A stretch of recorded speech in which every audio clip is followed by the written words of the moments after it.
Classic Audiobooks Library presents The Magic Shop, written by H.G. Wells, read by Rupert. I had seen the magic shop from afar several times. I had passed it once or twice. A shop window of alluring little objects, magic balls, magic hens, wonderful cones, ventriloquist dolls, the material of the basket trick, packs of cards that looked all right, and all that sort of thing. But never had I thought of going in, until one day, almost without warning, Gip hauled me by my finger right up to the window, and so conducted himself that there was nothing for it but to take him in. I had not thought the place was there, to tell the truth. A modest-sized frontage in Regent Street, between the picture shop and the place where the chicks run about just out of patent incubators. But there it was, sure enough. I had fancied it was down nearer the circus, or round the corner in Oxford Street, or even in Holborn. Always over the way, and a little inaccessible it had been, with something of the mirage in its position. But here it was now, quite indisputably, and the fat end of Gip's pointing finger made a noise upon the glass. "If I was rich," said Gip, dabbing a finger at the disappearing egg, "I'd buy myself that. And that," which was the crying baby, very human. And that, which was a mystery, and called, so a neat card asserted, "Buy one and astonish your friends." "Anything," said Gip, "will disappear under one of those cones. I have read about it in a book. And there, Dada, is the vanishing halfpenny, only they've put it this way up so's we can't see how it's done." Gip, dear boy, inherits his mother's breeding, and he did not propose to enter the shop or worry in any way. Only, you know, quite unconsciously, he lugged my finger doorward, and he made his interest clear. "That," he said, and pointed to the magic bottle. "If you had that," I said. At which promising inquiry he looked up with a sudden radiance. "I could show it to Jessie," he said, thoughtful as ever of others. "It's less than 100 days to your birthday, Gibbles," I said, and laid my hand on the door handle. Gip made no answer, but his grip tightened on my finger, and so we came into the shop. It was no common shop, this. It was a magic shop, and all the prancing precedence Gip would have taken in the matter of mere toys was wanting. He left the burthen of the conversation to me. It was a little narrow shop, not very well lit, and the doorbell pinged again with a plaintive note as we closed it behind us. For a moment or so we were alone and could glance about us. There was a tiger in papier-mâché on the glass case that covered the low counter, a grave, kind-eyed tiger that waggled his head in a methodical manner. There were several crystal spheres, a china hand holding magic cards, a stock of magic fish bowls in various sizes, and an immodest magic hat that shamelessly displayed its springs. On the floor were magic mirrors, one to draw you out long and thin, one to swell your head and vanish your legs, and one to make you short and fat like a draught. And while we were laughing at these, the shopman, as I suppose, came in. At any rate, there he was, behind the counter. A curious, sallow, dark man with one ear larger than the other and a chin like the toe-cap of a boot. "What can we have the pleasure?" he said, spreading his long magic fingers on the glass case. And so, with a start, we were aware of him. "I want," I said, "to buy my little boy a few simple tricks." "Legerdemain?" he asked. "Mechanical? Domestic?" "Anything amusing," said I. Said the shopman, and scratched his head for a moment as if thinking. Then, quite distinctly, he drew from his head a glass ball. "Something in this way?" he said, and held it out. The action was unexpected. I had seen the trick done at entertainments endless times before. It's part of the common stock of conjurers. But I had not expected it here. "That's good," I said with a laugh. "Isn't it?" said the shopman. Gip stretched out his disengaged hand to take this object, and found merely a blank palm. "It's in your pocket," said the shopman. And there it was. "How much will that be?" I asked. "We make no charge for glass balls," said the shopman politely. "We get them," he picked one out of his elbow as he spoke, "free." He produced another from the back of his neck, and laid it beside its predecessor on the counter. Gip regarded his glass ball sagely, then directed a look of inquiry at the two on the counter, and finally brought his round-eyed scrutiny to the shopman, who smiled. "You may have those too," said the shopman, "and if you don't mind, one from my mouth. So." Gip counselled me mutely for a moment, and then, in a profound silence, put away the 4 balls, resumed my reassuring finger, and nerved himself for the next event. "We get all our smaller tricks in that way," the shopman remarked. I laughed in the manner of one who subscribes to a jest. "Instead of going to the wholesale shop," I said. "Of course it's cheaper." "In a way," the shopman said, "though we pay in the end, but not so heavily as people suppose. Our larger tricks and our daily provisions and all the other things we want, we get out of that hat. And you know, sir, if you'll excuse my saying it, there isn't a wholesale shop. Not for genuine magic goods, sir. I don't know if you noticed our inscription, the Genuine Magic Shop." He drew a business card from his cheek and handed it to me. "Genuine," he said, with his finger on the word, and added, "There is absolutely no deception, sir." He seemed to be carrying out the joke pretty thoroughly, I thought. He turned to Gip with a smile of remarkable affability. You know, are the right sort of boy." I was surprised at his knowing that because, in the interests of discipline, we keep it rather a secret, even at home. But Gip received it in unflinching silence, keeping a steadfast eye on him. It's only the right sort of boy gets through that doorway.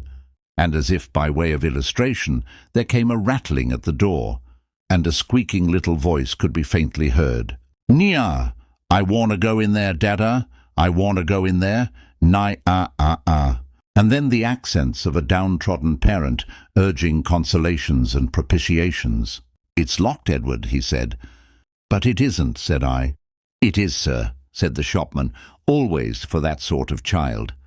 And as he spoke, we had a glimpse of the other youngster, a little white face, pallid from sweet-eating and over-sapid food, distorted by evil passions. A ruthless little egotist, pawing at the enchanted pain.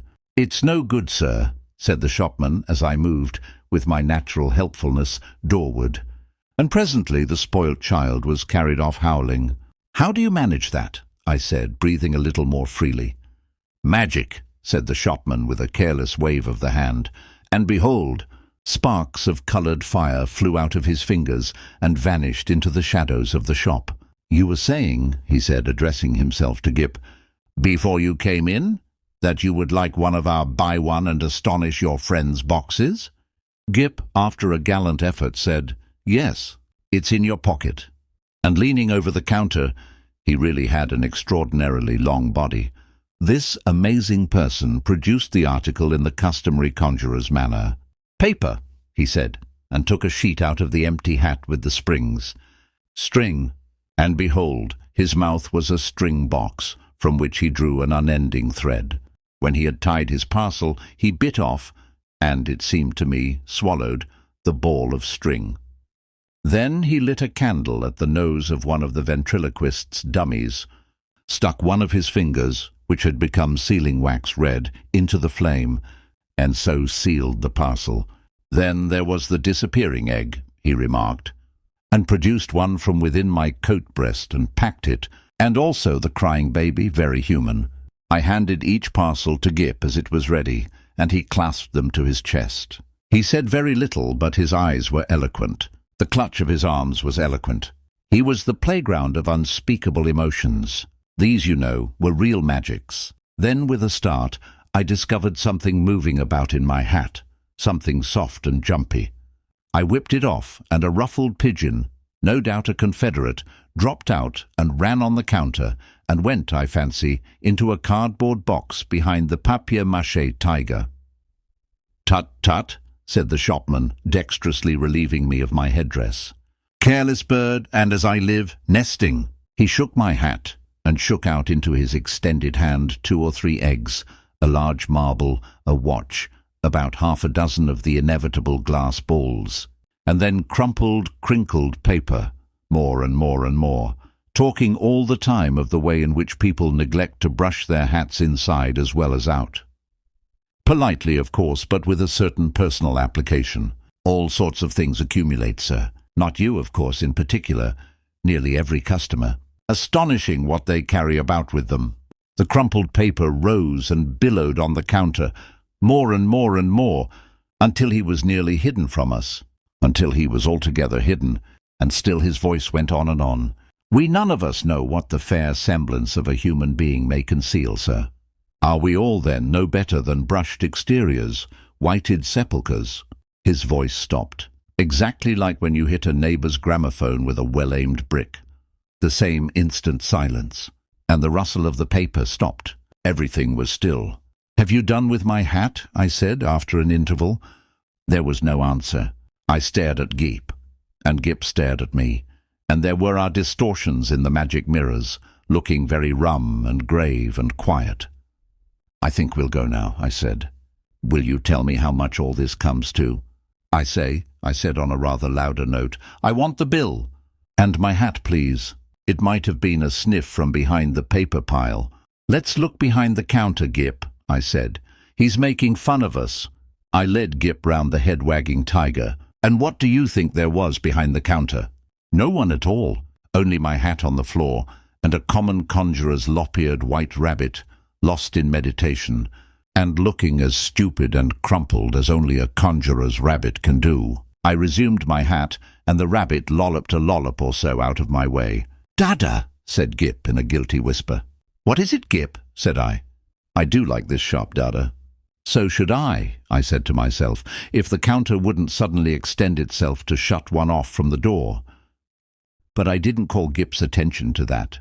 "Pussy," he said, with a hand out to the rabbit as it came lolloping past us. "Pussy, do Gip a magic." And his eyes followed it as it squeezed through a door I had certainly not remarked a moment before. Then this door opened wider, and the man with one ear larger than the other appeared again. He was smiling still, but his eye met mine with something between amusement and defiance. "You'd like to see our showroom, sir?" he said with an innocent suavity. Gip tugged my finger forward. I glanced at the counter and met the shopman's eye again. I was beginning to think the magic just a little too genuine. "We haven't very much time," I said. But somehow we were inside the showroom before I could finish that. "All goods of the same quality," said the shopman, rubbing his flexible hands together. "And that is the best. Nothing in the place that isn't genuine magic and warranted thoroughly rum." "Excuse me, sir." I felt him pull at something that clung to my coat sleeve, and then I saw he held a little wriggling red demon by the tail. The little creature bit and fought and tried to get at his hand, and in a moment he tossed it carelessly behind a counter. No doubt the thing was only an image of twisted India rubber, but for the moment, and his gesture was exactly that of a man who handles some petty, biting bit of vermin. I glanced at Gip, but Gip was looking at a magic rocking horse. I was glad he hadn't seen the thing. I said in an undertone, and indicated Gip and the red demon with my eyes. "You haven't many things like that about, have you?" "None of ours. Probably brought it with you," said the shopman, also in an undertone, and with a more dazzling smile than ever. "Astonishing what people will carry about with them unawares." And then, to Gip, "Do you see anything you fancy here?" There were many things that Gip fancied there. He turned to this astonishing tradesman with mingled confidence and respect. "Is that a magic sword?" he said. "A magic toy sword. It neither bends, breaks, nor cuts the fingers. It renders the bearer invincible in battle against anyone under 18. Half a crown to 7 and 6pence according to size. These panoplies on cards are for juvenile knights-errant and very useful. Shield of safety, sandals of swiftness, helmet of invisibility." "Oh, Dada," gasped Gip. I tried to find out what they cost, but the shopman did not heed me. He had got Gip now. He had got him away from my finger. He had embarked upon the exposition of all his confounded stock, and nothing was going to stop him. Presently I saw, with a qualm of distrust and something very like jealousy, that Gip had hold of this person's finger, as usually he has hold of mine. No doubt the fellow was interesting, I thought, and had an interestingly faked lot of stuff, really good faked stuff. Still, I wandered after them, saying very little, but keeping an eye on this prestidigital fellow. After all, Gip was enjoying it, and no doubt, when the time came to go, we should be able to go quite easily. It was a long, rambling place, that showroom. A gallery broken up by stands and stalls and pillars, with archways leading off to other departments, in which the queerest-looking assistants loafed and stared at one.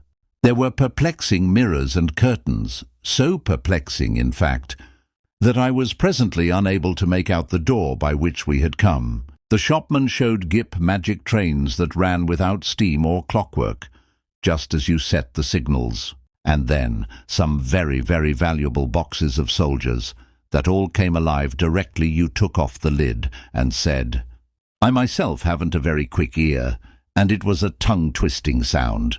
But Gip, he has his mother's ear, got it in no time.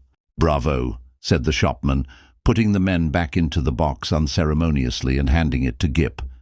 Now, said the shopman, and in a moment Gip had made them all alive again. You'll take that box? Asked the shopman. We'll take that box, said I, unless you charge its full value, in which case it would need a trust magnate. Dear heart, no. And the shopman swept the little men back again, shut the lid, waved the box in the air, and there it was, in brown paper, tied up, and with Gip's full name and address on the paper. The shopman laughed at my amazement. This is the genuine magic, he said, the real thing. It's a little too genuine for my taste, I said again. After that he fell to showing Gip tricks, odd tricks, and still odder the way they were done. He explained them. He turned them inside out, and there was the dear little chap, nodding his busy bit of a head in the sagest manner. I did not attend as well as I might. Hey presto, said the magic shopman, and then would come the clear, small hey presto of the boy. But I was distracted by other things. It was being borne in upon me just how tremendously rum this place was. It was, so to speak, inundated by a sense of rumness. There was something a little rum about the fixtures even, about the ceiling, about the floor, about the casually distributed chairs. I had a queer feeling that whenever I wasn't looking at them straight, they went askew and moved about and played a noiseless puss-in-the-corner behind my back. And the cornice had a serpentine design with masks altogether too expressive for proper plaster. Then, abruptly, my attention was caught by one of the odd-looking assistants. He was some way off and evidently unaware of my presence. I saw a sort of three-quarter length of him over a pile of toys and through an arch. And you know, he was leaning against a pillar in an idle sort of way, doing the most horrid things with his features. The particular horrid thing he did was with his nose. He did it just as though he was idle and wanted to amuse himself.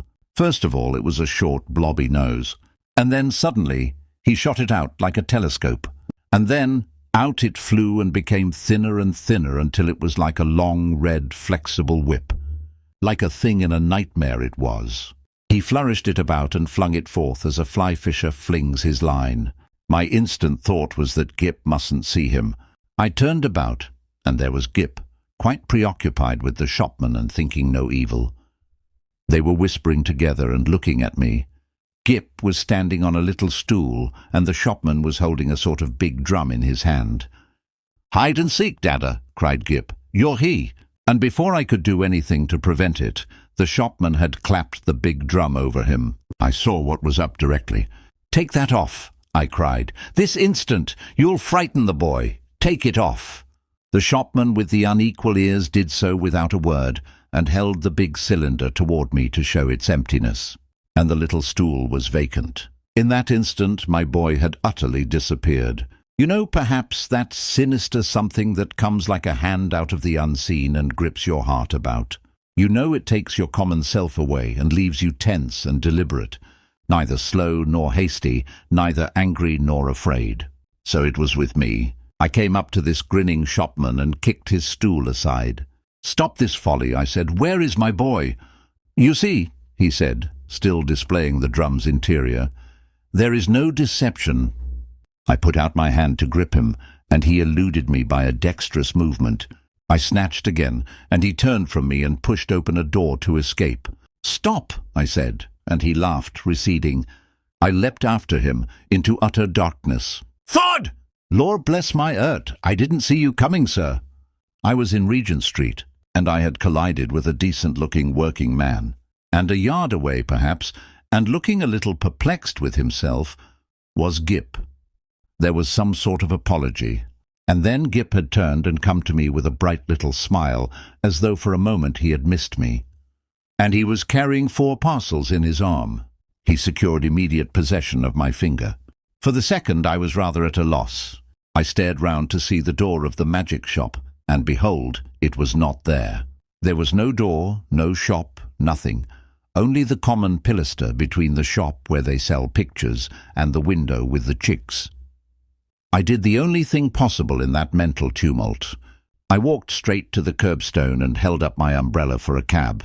"Hansoms," said Gip, in a note of culminating exultation. I helped him in, recalled my address with an effort, and got in also. Something unusual proclaimed itself in my tailcoat pocket. I felt and discovered a glass ball. With a petulant expression, I flung it into the street. Gip said nothing. For a space, neither of us spoke. "Dada," said Gip at last, "that was a proper shop." I came round with that to the problem of just how the whole thing had seemed to him. He looked completely undamaged, so far good. He was neither scared nor unhinged.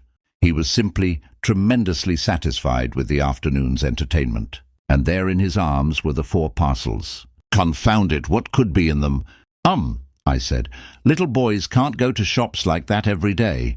He received this with his usual stoicism, and for a moment I was sorry I was his father and not his mother, and so couldn't suddenly there, coram publico, in our hansom, kiss him. After all, I thought, the thing wasn't so very bad.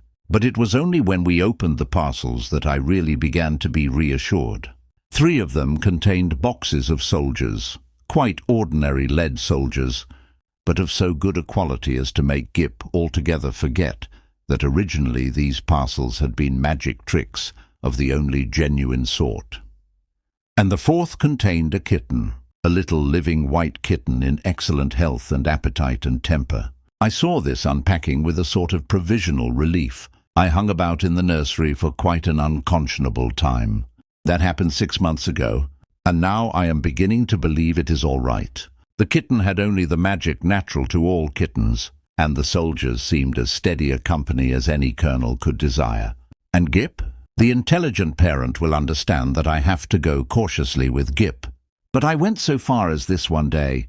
I said, "How would you like your soldiers to come alive, Gip, and march about by themselves?" "Mine do," said Gip. "I just have to say a word I know before I open the lid." "Then they march about alone?" "Oh, quite, Dada. I shouldn't like them if they didn't do that." I displayed no unbecoming surprise. And since then I have taken occasion to drop in upon him once or twice, unannounced, when the soldiers were about. But so far I have never discovered them performing in anything like a magical manner. It's so difficult to tell. There's also a question of finance. I have an incurable habit of paying bills. I have been up and down Regent Street several times looking for that shop. I'm inclined to think indeed that in that matter honour is satisfied, and that, since Gip's name and address are known to them, I may very well leave it to these people, whoever they may be, to send in their bill in their own time. This concludes the end of the story.